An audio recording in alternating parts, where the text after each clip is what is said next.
काफी दिनों से एक विवाद चल रहा है, हलाल और हराम। शाकाहारी और मांसाहारी में अगर इन शब्दों की बात की जाए तो बात समझ आती है, लेकिन अगर चाय पर भी लिखा हो कि ये हलाल है तो जो शाकाहारी लोग हैं उनके कान खड़े हो जाना लाजमी है। क्योंकि अभी पिछले दिनों एक मामला एक ट्रेन से सामने आया था, जहां पर एक चाय के पैकेट पर हलाल का सर्टिफिकेट लगाया गया था। आपको हलाल और हराम का मतलब भी समझाऊंगा, लेकिन पहले ताजा मामला देखिए कि इस हलाल और हराम को लेकर यूपी की योगी सरकार ने आखिर क्या कदम उठाया है और क्यों इस कदम को उठाने की जरूरत पड़ी।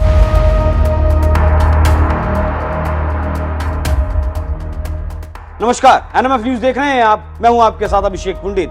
खबर ऐसी सामने आ रही है कि उत्तर प्रदेश में हलाल सर्टिफिकेशन से जुड़े उत्पादों की बिक्री पर जल्द बैन लग सकता है। इस मामले पर खुद मुख्यमंत्री योगी आदित्यनाथ ने संज्ञान लिया है। प्रदेश में हलाल सर्टिफिकेशन को धंधा बनाकर चलाने वाली उन कंपनियों पर कार्रवाई की शुरुआत कर दी गई है जो तेल, साबुन, टूथपेस्ट, मधु, चाय और अन्य शाकाहारी उत्पादों को भी हलाल प्रमाण पत्र दे रही थी। खबरों के मुताबिक हलाल सर्टिफिकेशन देने वाली 9 कंपनियों पर लखनऊ में एफआईआर दर्ज की जा चुकी है। एफआईआर में हलाल India private limited Chennai, Jamiat उलेमाए Hind, हलाल ट्रस्ट दिल्ली, हलाल council of India Mumbai, Jamiat Ulema Maharashtra Mumbai का नाम शामिल है। इन सभी संस्थाओं पर आरोप है कि एक मजहब के नाम पर कुछ खाने पीने की चीजों पर हलाल सर्टिफिकेट दे रही हैं, जबकि ये देने का उन्हें अधिकार नहीं है।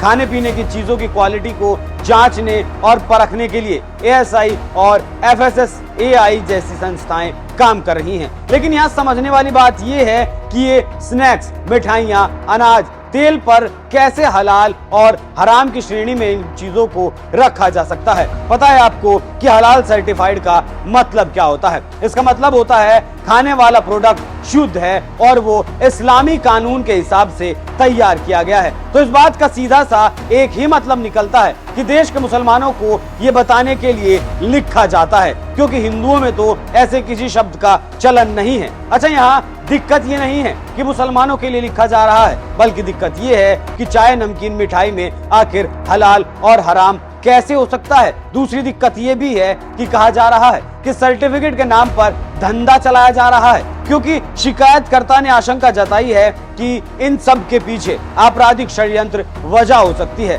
जहां हलाल सर्टिफिकेट के नाम पर इकट्ठा हो रही अवैध कमाई से आतंकवादी संगठन और राष्ट्र विरोधी गतिविधियों को फंडिंग की जा रही है, या फिर इसके जरिए उन कंपनियों को वित्तीय नुकसान पहुंचाने की कोशिश हो रही है जो ऐसे हलाल सर्टिफिकेशन के साथ सामान नहीं बेचती।